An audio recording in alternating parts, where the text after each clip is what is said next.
Good morning, students. Welcome to MMA Malaka sir this side. Hope you all are doing well. I am also fine. Thank you. Today, we will discuss the continuous tenses. Okay. Hope you all have gone through my last lesson.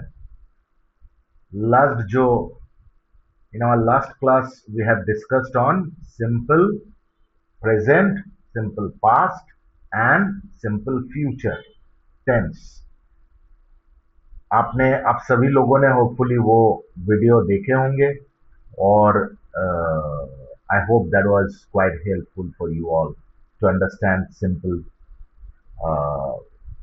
indefinite, present indefinite, past indefinite and future indefinite tenses. So चलिए let us start with today's discussion. Continuous tense. Get ready with your notebook and pen. देखिए continuous as the name goes continuous continue ये particular word से continuous tense का या continuous word का सृष्टि हुआ है। Continue से कंटिन्यूअस, कंटिन्यू का मतलब क्या है? कोई भी काम चालू है, मतलब इन अ कंटिन्यूअस मोड। ठीक है, कोई भी काम चालू है मतलब एक पर्टिकुलर टाइम पे वो चालू हुआ था और अभी भी चालू है और भविष्य में चालू रह भी सकता है, नहीं भी रह सकता है, किसी भी टाइम ये रुक सकता है या कंटिन्यूड हो सकता है। तो कंटिन्यूअस का मतलब है कुछ देर पहले चालू हुआ था एक घटनाक्रम, जो कुछ देर पहले चालू हुआ था वो अभी भी चालू है। ठीक है, कंटिन्यूअस मोड। तो इसका इसका भी लाइकवाइज सिंपल टेंस, उसका जैसे तीन प्रकार था, तीन सब डिविजन था, पास्ट प्रेजेंट एंड फ्यूचर। तो कंटिन्यूअस का भी तीन सब डिविजन है, past continuous, present continuous and future continuous. तो पास्ट कंटिन्यूअस से हम लोग शुरुआत करेंगे। चलिए सबसे पहले इसके कॉन्सेप्ट को समझते हैं। पास्ट कंटिन्यूअस, देखिए पास्ट का मतलब तो हम लोग सभी को पता है, जो कि अतीत में घटित हो चुका है। अभी कंटिन्यूअस का मतलब अभी अभी पता चला कि भाई एक घटनाक्रम जो कि एक निर्दिष्ट एक for a particular span of time ये चल रहा था, ये घटित हो रहा था, मतलब कि कंटिन्यूअस मोड में था, चलायमान कंडीशन में था। तो अतीत में एक निर्दिष्ट समय जोड़ के एक घटनाक्रम चल रहा था, ऐसे समझाने के लिए पास्ट कंटिन्यूअस टेंस का इस्तेमाल होता है। पास्ट कंटिन्यूअस टेंस का इस्तेमाल होता है। अभी यहां पे कंटिन्यूअस का बेसिक फंडामेंटल जो रूल है उसको समझना है। How the sentence formation looks like, sentence का फॉर्मेशन कैसे होता है। देखिए वर्ब का चैप्टर जो जो पढ़े हैं वहां पे वर्ब का एक प्रेजेंट पार्टिसिपल फॉर्म हम लोगों ने पढ़ाई किए हैं, जो कि वर्ब के साथ, वर्ब का जो बेस फॉर्म होता है उसके साथ आईएनजी जोड़ के हम लोग पार्टिसिपल बनाते हैं, प्रेजेंट पार्टिसिपल बनाते हैं। तो जिसको हम लोग जिरैंड भी बोलते हैं। जस्ट ये टेंस के चैप्टर चालू होने से पहले हम लोग जिरांड के ऊपर चर्चा किए थे। तो जिसको हम लोग जिरांड भी बोलते हैं, तो आईएनजी वाला फॉर्म, तो वो पर्टिकुलर फॉर्मेशन, आईएनजी वाला जो फॉर्मेशन, वो यहां पे बहुत ही मुख्य, बहुत ही इंपॉर्टेंट एक रोल प्ले करने वाला है। आप ऐसे बोल सकते हैं कि विदाउट आईएनजी वाला form of the verb we cannot imagine continuous tense. यहां पे इसका महत्व, यहां पे इसका इंपॉर्टेंस इतना ज्यादा हो जाता है कि विदाउट आईएनजी वाला form of the verb we cannot even imagine continuous tense. ठीक है, तो चलिए देखते हैं। अभी देखिए आईएनजी वाला फॉर्म जहां पे सेंटेंस में एज ए वर्ब इस्तेमाल होगा, वो अकेले तो इस्तेमाल हो नहीं सकता है, उसके साथ एक हेल्पिंग वर्ब भी चाहिए होगा, उसके साथ एक हेल्पिंग वर्ब भी चाहिए होगा। तो हेल्पिंग वर्ब के तौर पे यहां पे बी वर्ब का इस्तेमाल होता है। देखिए सबसे पहले हम लोग सेंटेंस का स्ट्रक्चर देख लेंगे कैसे ये फॉर्मेशन होता है। सब्जेक्ट, उसके बाद according to the subject's number, अगर सिंगुलर है तो वाज बैठेगा, प्लूरल है तो वेयर बैठेगा, और यू के साथ हमेशा वेयर ही बैठता है। तो यहां पे बी वर्ब का पास्ट फॉर्म मतलब वाज या were according to the person and number subject का ये बैठेगा। उसके बाद मेन वर्ब उसका आईएनजी वाला जो फॉर्म है वो बैठेगा, और उसके बाद रेस्ट ऑफ द सेंटेंस। यही फॉर्मेशन है, बहुत ही सिंपल है, बहुत ही मजेदार है। कंटिन्यूअस सेंटेंस को लर्न करना और उसको प्रैक्टिस करना बहुत ही मजेदार है। मुझे तो बहुत अच्छा लगता था बचपन में। मैं जब अपने पिताजी के पास से ये पढ़ाई करते थे तो ये मुझे बहुत लुभाता था, कब प्रैक्टिस करेंगे continuous. It was the most favourite. तो चलिए, मैं कोशिश किया हूं कि आपको भी कैसे कितने आसान शब्द में कितने आसान भाषाओं में आपको समझाया जा सकता है, ये मेरा हमेशा कोशिश रहता है। तो चलिए एक बार देख लेते हैं usages of was were past continuous में कैसे होता है। जैसे सिंपल प्रेजेंट फॉर्म में हम लोग, सिंपल पास्ट फॉर्म में हम लोग पढ़ाई किए थे कि आई प्लेड, ठीक है, आई प्लेड, तो मतलब सब्जेक्ट बैठा था, उसके बाद मेन वर्ब का V2 बैठा था। यहां पे क्या होगा, मैं खेल रहा था। देखिए ये शब्दावली से क्या पता चलता है कि भाई खेलने का जो कार्यक्रम था वो चल रहा था, चलायमान घटायमान अवस्था में था, तभी जाके कंटिन्यूअस का इस्तेमाल होता है। आई वॉज रीडिंग, मैं पढ़ रहा था, आई के साथ वॉज और रीड उसके आईएनजी जोड़ के उसको रीडिंग बनाया गया है, मतलब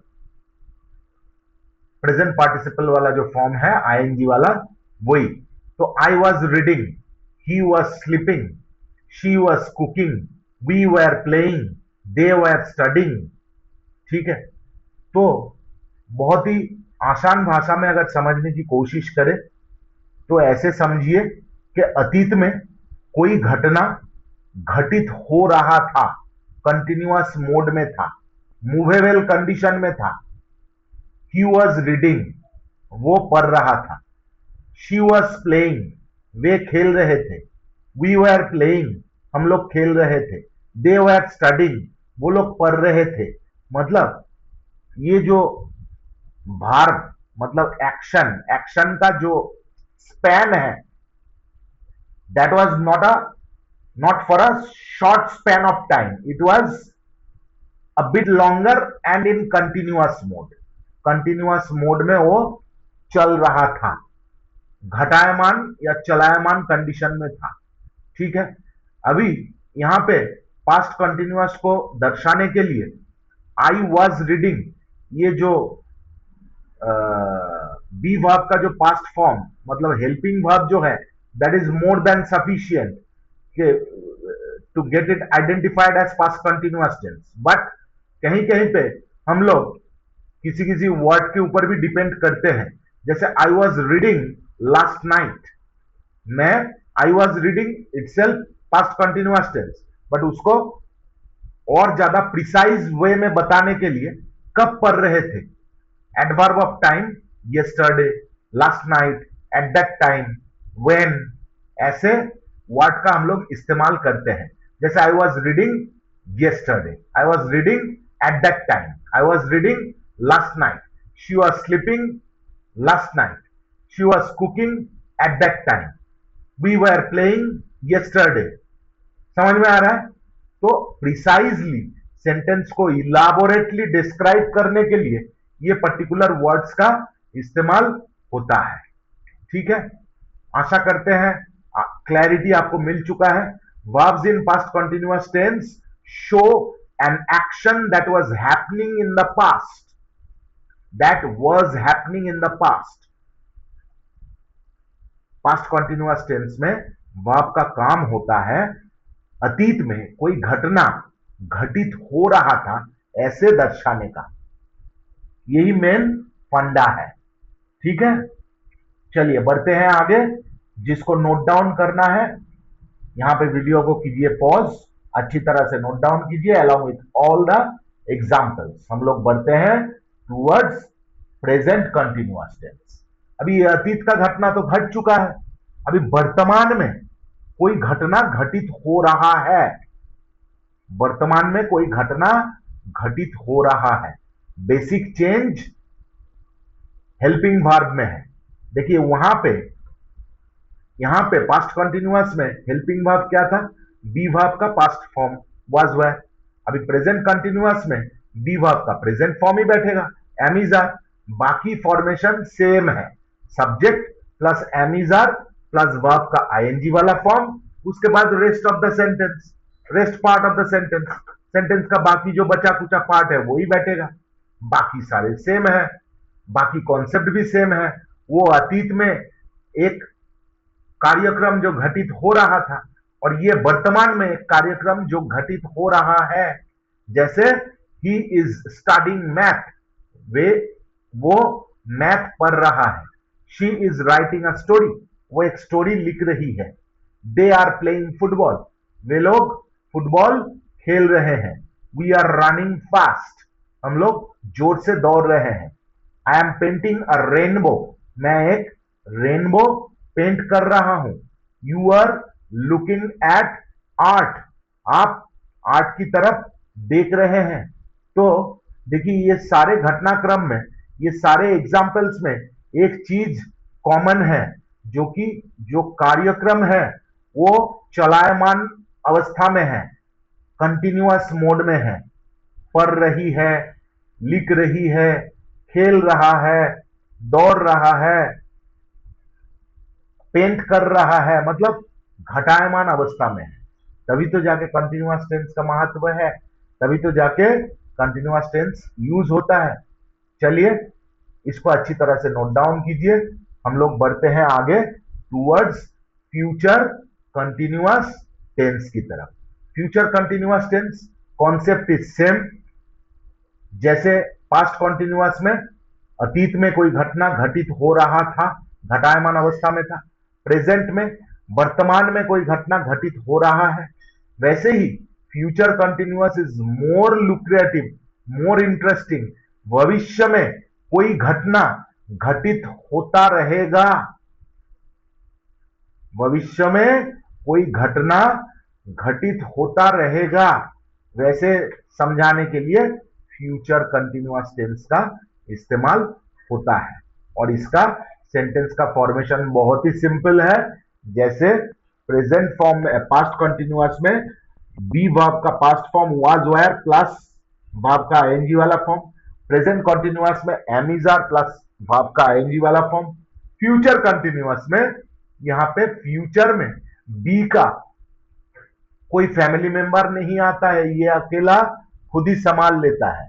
तो सब्जेक्ट के साथ जैसे फ्यूचर को दर्शाने के लिए विल का इस्तेमाल करते हैं, उसके बाद बी वर्ब स्वयं खुद अपने आप बी वर्ब बैठेगा, स्वयं बैठेगा, ये किसी दूसरे को नहीं भेजेगा। ठीक है, तो will be, subject plus will be plus verb का एनजी वाला form, that is the sentence structure और सेंटेंस फॉर्मेशन। अभी एग्जाम्पल से इसको देख लेते हैं। He will be studying for a test at 8 p.m. tonight. He will be studying for a test. He will be studying, वो पढ़ता रहेगा, for a test at 8 p.m. tonight. आज रात 8 बजे वो एक टेस्ट के लिए पढ़ता रहेगा, मतलब एक काम भविष्य में होता रहेगा। ऐसे हम लोग बोलते हैं ना, अच्छा आप उस समय आने वाले हैं, उस समय तो मैं नहीं रहूंगा, मैं तो तब दिल्ली का फ्लाइट में ट्रैवल करता रहूंगा, मैं तो तब एग्जाम हॉल में एग्जाम देता रहूंगा, अब बाद में आइए, उस समय आके फायदा नहीं, मिल नहीं पाएंगे, मैं तो तब मीटिंग में व्यस्त रहूंगा। बोलते हैं ना वैसे बोलचाल के भाषा में, नॉर्मली तो बोलते हैं। अच्छा उस समय तो नहीं होगा, उस समय तो मैं एग्जाम का प्रिपरेशन लेता रहूंगा। ठीक है, तो यहां पे देखिए पॉइंट को समझिए कि कहां कौन सा वर्ब का इस्तेमाल होगा। जैसे और एक एग्जांपल देखते हैं, they will be playing a football match tomorrow afternoon. They will be playing a football match, वो लोग एक फुटबॉल मैच खेलता रहेगा टुमारो आफ्टरनून, कल दोपहर को, कल दोपहर के बाद वो लोग एक फुटबॉल मैच खेलता रहेगा, मतलब वो लोग बिजी रहेगा एक काम में, और वो फ्रैक्शन ऑफ मोमेंट के लिए नहीं, वो चलता रहेगा वो काम। ठीक है। I will be painting a sunset this Saturday at 6 PM। मैं इस सैटरडे 6 बजे एक सनसेट पेंट करता रहूंगा। I will be painting. ठीक है। आशा करते हैं with these examples future continuous tense is absolutely clear. अभी आपको समझना यह है कि कहां व्यवहारिक जीवन में, वास्तविक जीवन में कहां इसका इस्तेमाल कैसे करना है, और वो और भी ज्यादा क्लियर हो जाएगा जब आप लोग प्रैक्टिस सेट में, after this video will get a practice set in the description box, वहां पे लिंक दिया हुआ रहेगा। इसको जब प्रैक्टिस कीजिएगा तब जाके आपको और भी ज्यादा आसानी होगा, और भी ज्यादा इसको कैसे यूज में लाया जाए वो आपको पता चलेगा। जरूर से वो प्रैक्टिस सेट प्रैक्टिस कीजिए, और you should not score anything less than 90% before you come to my next lesson. मिलते हैं नेक्स्ट वीडियो में परफेक्ट टेंस के चर्चा के साथ। वहां पे हम लोग डिस्कस करने वाले हैं past perfect, present perfect and future perfect. Till then take care and bye bye.